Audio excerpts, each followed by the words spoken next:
Sir મેડમને લેતા આવજો. મેડમને કેજો નિશાળે આંટો મારવા આવે. મેડમને અમે યાદ કરીએ છીએ. લાગણીઓને સમજવા માટે શબ્દોની ક્યાં જરૂર હોય છે? લાગણીઓને સમજવા માટે શબ્દોની ક્યાં જરૂર હોય છે? જો વાંચતા આવડતું હોય તો આંખો જ કાફી છે. તમને એમ થતું હશે કે આણે આ મુશાયરો ક્યાં ચાલુ કર્યો છે, પણ ભાઈ હવે 14-15 વર્ષ થયા. કવિ સાથે રહી રહીને થોડીક તો કવિતા આવડવી જ જોઈએ, નહીં તો આ 14-15 વર્ષ મારા પાણીમાં ગયા કહેવાય. ના ના, એવું કાંઈ નથી. અને ખાલી એટલું જ કહીશ કે આ બધું મારા માટે ઊંચું જ્ઞાન છે. મને આ બધું જ્ઞાન મગજમાં બહુ ઉતરે નહીં, પણ આજે તમને એમ થતું હશે કે આ અત્યારે આવી શાયરી મુશાયરી ક્યાં ચાલુ કરી છે. પણ થયું એવું કે મેં એક જગ્યાએ ક્યાંક એવું વાંચ્યું હતું કે ભાઈ ગૂગલનું કેવું છે કે આપણે કંઈક રસોઈનું કંઈક વાત કરતા હોય કે કંઈક સર્ચ કરતા હોય, કોને ખબર, વિચારતા હોય ને ત્યાં તો રસોઈની રીલું આન તેન બધું આવવા મળે. એમાં પણ એમાં થયું છે એવું કે મને આજે વોટ્સઅપમાં મારે આવી મેં હમણાં જે વાંચીને એ 2 ચિઠ્ઠી છે એ મોકલાવી. એટલે હું હજી તો એ મેં વાંચી ને પછી હું મારી રીતે પાછું વાંચતી હતી તો મને આ શબ્દોય મળ્યા. એટલે મેં કીધું કેવું એમ, હજી તો આપણે એ વાંચીએ છીએ, આપણા મનમાં એવા વિચારો હાલે છે કે કેવું એમ માણસોને આપણીથી લાગણી હોય એમ. અને તાજા વાંચવાય મળી ગયું. એટલે આજે મેં જોયું કે આપણા વિચારો પણ ગૂગલ કદાચ વાંચતું હશે. તો બન્યું એવું કે મેં લગભગ 2 વર્ષ થયા હું જૂની સ્કૂલમાંથી બદલી કરાવી અને નવી સ્કૂલમાં આવી છું. તો આજનો વિડીયો છે એ મારા દરેક વિડીયો જોનાર અને મને ખૂબ યાદ કરનાર એવી મારી 2 નાનકડી એવી સ્ટુડન્ટો માટે છે. આમ તો એમ કહું તો ચાલે કે મારા વિડીયો છે એ મારા રિલેટિવ્સ છે, ફ્રેન્ડ સર્કલ છે, કોઈ ફોલોવર્સ છે, ઘણાય જોતા હશે. પણ હું ઘણીવાર સાંભળતી હોઉં છું કે સાહેબ મને કહેતા હોય કે છોકરીઓ કહે છે કે અમે તમારા વિડીયો રોજ રાત્રે જોતા હોય છે, અમારા મેડમને અમે રોજ યાદ કરીએ છીએ, સાહેબ અમારા મેડમને તમે ક્યારે લઈ આવશો અહીંયા, ક્યારે લઈ આવશો, એવું બધું પૂછતી હોય. સાહેબ મને અવારનવાર વાત કરતા હોય છે કે તને હસ્તી યાદ કરતી હતી, તને નિશા યાદ કરતી હતી, આ યાદ કરતી હતી. અને હું પણ સાવ સાચું કહું ને તો ભલે હું અપરમાં ભણાવતી હોય પણ મને નાના નાના સ્ટુડન્ટ છે ને એની યારે વાતો કરવી, એને ભણાવવું મને બહુ ગમતું હોય છે. ને ભગવાને મને આટલા વર્ષોમાં એકવાર લાવો આપી દીધો કે મારે બાલવાટિકા અને ધોરણ 2ના સ્ટુડન્ટને પણ ભણાવવાનો મોકો મને મળ્યો હતો. અને એની સાથે મારે 1.5 વર્ષ મને કામ કરવાનો મોકો મળ્યો હતો. તો એ બધાય છે ને એ મને બહુ વાલા લાગતા હતા અને હજી મને એ બધાય બહુ જ યાદ આવે છે.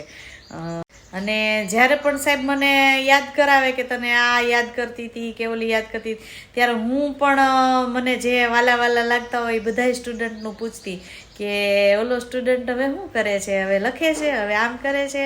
અને મને પણ મારા એ બધા સ્ટુડન્ટ બહુ યાદ રહી છે.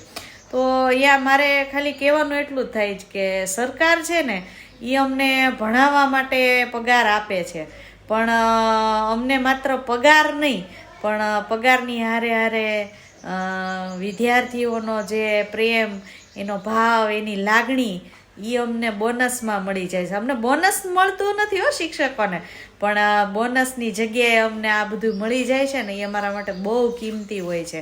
અને હું તો એમ કહું કે અત્યારે સ્ટુડન્ટ છે ને એ જેટલી વાત પોતાના મા બાપની નહીં માનતા હોય ને એટલી પોતાના ટીચરોની માને છે. એ મેં તો જોયું. ભલે મોટા વિદ્યાર્થીઓનો તો મને અનુભવ નથી, પણ નાના નાના વિદ્યાર્થીઓનું તો કેવું ખબર, એના ટીચર કે નહીં જે એનું સાચું હોય છે. ઘણીવાર મારો છોકરો છે ને એ ખુદ, હું મેથ્સ ટીચર છું તો એ એમ કે નહીં અમારા મેથ્સના બેને આમ શીખવાડ્યું છે ને એમ જ કે. એટલે હું ઘણીવાર એને કહેતી હોઉં છું, પણ એ મારું ન મને, એમ કે અમારા બેન શીખવાડ્યું, મેડમે શીખવાડ્યું નહીં સાચું. એટલે સ્ટુડન્ટ છે ને એને એના મા બાપ કરતાં પણ એના ટીચર છે એ વધારે વાલા હોય છે ઘણીવાર. અને એમાં નાના નાના સ્ટુડન્ટ છે ને એમ તો એના ટીચર છે ને એને બહુ જ વાલા હોય છે, બધું ટીચરની પાસે શેર કરી જ દે. મેડમ આજ તો અમે આમ બનાવ્યું હતું ને અમે મેડમ આજ તો આમ કર્યું ને અમે આજ આમ જવાના છીએ ને મામાને લગ્નમાં ગયા હતા ને કાકે આમ કર્યું છે ને. નવી પેન્સિલે જો એ લાવશે ને તો એ આવીને પહેલાં ટીચરને બતાવશે. અને મેં તો ઘણી વાર માર્ક કર્યું છે કે જે સ્ટુડન્ટ ક્લાસમાં ઊભા થઈને જવાબ ન આપી શકતા હોય ને એ તે મેડમને આવીને એની બોલપેન તો બતાવે જ કે જો મેં નવી બોલપેન લીધી. એટલે આટલી લાગણી હોય છે. અને આજે આ નાની નાની વિદ્યાર્થીઓ છે ને એની લાગણી હું સાહેબના મોઢેથી જ ઘણી વાર સાંભળતી હોય, પણ મેં આજ મારી આંખે પણ વાંચી લીધી છે. એટલે જ મને એ લીટી યાદ આવી ગઈ. તો લાગણી જો સમજવી હોય તો એના માટે આપણે કાંઈ સમજવાની જરૂર ન પડતી, ખાલી આપણી આંખ હોય ને તો પણ આપણને લાગણી છે એ દેખાઈ આવે છે.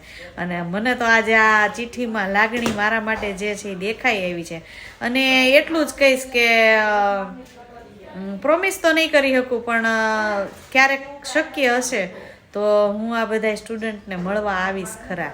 અને આમ જ એકબીજાને લાગણી આપતા રહ્યો અને ભણો, આગળ વધો.